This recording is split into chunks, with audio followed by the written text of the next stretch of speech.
So while creating the Dofi video, it made me realize the value a series gains from a character who is overwhelmingly psychologically complex. And I was looking through other series that I finished, and it turned out that other favorite characters of mine happen to have this same fundamental character trait. So what I'm going to be talking about today is how much a psychologically complex character can add to a story and why they can be so interesting to watch. The main characters I'm going to be using in this video is Doflamingo from One Piece, Obito Uchiha from Naruto, and Reiner from Attack on Titan. Also keep in mind, I am only caught up in the anime in Attack on Titan, so please, I am begging you, if I say anything that I will find out later is wrong, just please don't tell me. I do not want to be spoiled in this series at all. It's too good. Please, I'm begging you. But anyway, so getting back to the video, I would first of all like to say that I do not agree with or condone any of the decisions or actions that these characters make at almost any point of their stories. Yet somehow, it's still extremely interesting to watch them go through their stories and make these terrible decisions and do horrible things. What is it about a character like this that makes us just want to see more and more of them? I think what makes it so fun to watch them is watching how they justify their actions and the various motives they have for doing whatever they're doing. In the case of Obito, he considered himself to be the savior of mankind, and therefore if anyone got in his way, killing them would be justified and considered a necessary evil for achieving his ultimate goal. Reiner isn't even capable of processing the concept of right and wrong when we get to episode 31. And Dofi believes that there is no such thing as good or evil, so he should instead just pursue his own desires. Obito and Dofi do not believe that what they do is wrong, and it's only the best option they have. And at the very least, Reiner doesn't know if what he's doing is right or wrong, so he's just carrying out the orders that he was given. Yet from a viewer's perspective, we can see that what they are doing is obviously evil. This isn't like a Death Note situation where you have two main characters facing off against each other, pretty much just a total battle of ideologies. The reason that so many people can get behind Light in Death Note is because he originally wanted to create a utopian society. And of course, Obito wanted to create something similar, but the problem with his idea is that it would take everyone's free will away. Although living in Light's world would be living in a fascist state where you can't do anything you want without getting killed, I mean, you still get to mainly do what you want as long as it's not completely evil. And believe me, I do not side with Light in the slightest. I don't think that what he did was okay. But that's not the point. At the very least, there is an argument for why that could be the best route. In the case of the three guys I'm talking about, there's just no way to really justify their actions if you think about it logically. Like I said, Obito would be taking away everyone's free will, so that's just not good. Dofi believes that social exchanges have a zero-sum format, and then there's no reason to be a good person in society. And Reiner believes that destroying 65% of the world population was justified because he was given the order to do so. Now, what's so interesting about that is that if you think about it, the nicer the person is, like generally speaking, the worse their whole idea is. I think it's fair to say that Reiner is actually the nicest person out of the three of them, and he actually was so psychologically fucked up that he completely forgot about everything he did for a time. Aaron said it would be really hard for him to believe that Reiner was actually a Titan, considering that he was considered like the big brother of their group. That really says a lot about his character if you think about it. Then after he makes the baffling out of nowhere decision to take Aaron back and transform into a Titan, just like 3 episodes later, he completely forgets about everything again, even when all 4 of them are just sitting there. It's not until again Bertolt reminds him that he's a warrior that he has a small mental breakdown and finally remembers again that he is a warrior. So he by all means wants to be a good person. It's just like he already has done so many bad things he doesn't know what to do with himself. Yet despite being this gentle good person, he has done the worst out of the 3 of these guys I'm talking about. Him and his partner are solely responsible for the elimination of 65% of the world population. That's pretty fucking bad if you think about it. Then we have Obito, who's not really nice. He's kind of sadistic and mean to most people, but at the very least, he wanted to complete a goal for the sake of the world. He wanted to create a universe where everyone could be happy and wouldn't have to have any desires left. While the plan was obviously flawed beyond all reason and it would actually just make things far worse,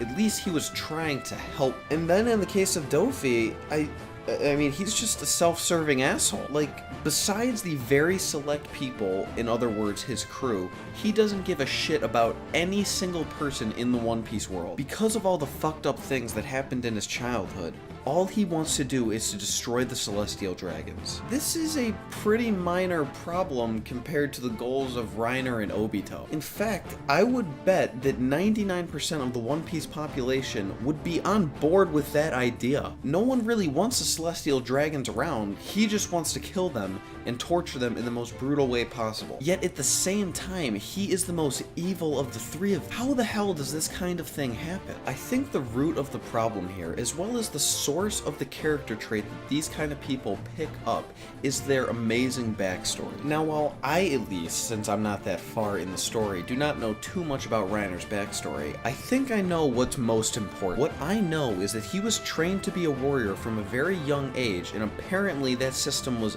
very effective. He doesn't seem like he'd be the most athletic type of person, yet he came in second place, only losing to Mikasa. Bertolt also made it into the top 10, and I mean, look at him, he's a complete lerp. Like, that shouldn't happen if it wasn't for the fact that this warrior training system was so effective. Going through some harsh training like that at a young age would be very difficult, but that doesn't even compare to the mission that he was given. At the age of 14 years old, he was given the command to eradicate humanity. Reiner, being a human himself, was given the mission to destroy all human beings. And in order to finish them off, he would have to live with them for years on end so that he could find the perfect opportunity to finish them off. This is beyond fucked, and I would say that I couldn't even imagine the psychological toll that this would take on someone, except that we see exactly what it would do later on in the series. His lack of ability to discern right from wrong makes perfect sense when you really consider everything he's gone through. Obito had been fighting in a worldwide war since the age of 12. In the exact same way that Naruto was, he had no family, so he had no friends really except for his team, and Kakashi was constantly making fun of him. It was the exact same position that Naruto was put in, except that Naruto's story had a very quick happy ending. Obito's life just got worse and worse, even after he was supposedly killed. You would think that that's like as bad as it could get, but no, it gets far worse after he kind of comes back to life. So once he awakens his Sharingan after so much time, he finally becomes friends with Kakashi, and after he's on his deathbed, gives it to him. He accepts his death like a total boss and then says that he entrusts protecting Rin to Kakashi. Shortly after, he finds himself waking up in a cave with Madara Uchiha, who manipulates him for months on end. That's something really huge you have to consider here that I feel like a lot of people overlook. Obito was in a cave completely trapped for months on end, being manipulated by Madara non-stop. Once he finally escapes, he frantically runs to the scene of what's going down with Kakashi and Rin, and once he finally makes it there, the first thing that he sees is Kakashi's Raikiri going right through Rin's chest. The first thing that he sees after being in a cave for months on end is his best friend killing the girl that he loves. And he's not a barbaric asshole that just goes and kills Kakashi then. No, he's a smart guy. He knows that the hit and miss was the problem here. He goes and murders every single one of them and then promises dead Rin that he's going to create a world where she's alive again. It's really not a contrived story arc in the slightest. And then Dofi's could potentially be the most horrific of them all, although he probably did deserve it considering he was a complete asshole while he was a Celestial Dragon. But no, I'm getting ahead of myself. Let's start from the beginning with him. So he is born into a Celestial Dragon family where he can get anything in the world he desires. As he put it himself, it was the ultimate power in the world. His dad makes the arbitrary decision to completely get rid of this ability and doesn't consult with anyone. Dofi obviously has no say in the matter and is brought down to the world of humans. It's already hard enough for him to accept that he can't just have slaves or anything he wants on command, but then when he's just interacting with normal people, he expects them to do whatever he says. This is obviously not the case, and it really infuriates him, and obviously, he's being a complete asshole here. Like, that's not cool, but he's just a little kid, and all he's known up until this point is that, just people doing whatever he wants. It's not a good thing, but it's understandable. Then, his dad, being a complete moron, not having any concept of how the real world works, tells someone that he is a former celestial dragon. And of course, as you would expect from regular humans, they just want to get as much revenge as they possibly can on this former celestial dragon family. They are chased day after day, sleeping in shack after shack, living in conditions which obviously even normal humans could barely handle, not to mention people who've been pampered their entire life. They have no access to the normal world, so when their mom gets sick, they can't get any medicine for her or anything, so she ends up dying. This is where Dofi's path of evil and vengeance truly begins. After that, they're finally captured and hung up on a wall, and people start shooting arrows at them. Dofi is like 8 years old, and Corazon is like 6, and these people are shooting arrows at them while they're blindfolded and hung up on a wall. This is one of the most fucked up and traumatic experiences I have ever heard in any story. Dofi then unleashes the power of a king on all of them, and they just pass out and they're able to escape. Dofi then meets Treble, who finds out that he used this ability and manipulates him into thinking that he is the destined king of the world. And considering everything that's happened in Dofi's life up until this point, this is a very viable and just story that he'd want to go with. He just unleashed a power that only certain special people are born with, and he still believes that he should by all rights still be a celestial dragon. He kills his father and takes his head to Marie-Joy, where they just say like, okay, no, that doesn't change anything, you still can't come back here. He had absolutely no say in the decision to leave, and he tries to make up for it as much as he possibly can, yet the celestial dragons are obviously still such assholes that they don't let just a desperate kid come back. I think it might even be more disturbing if Dofi didn't turn out the way he did.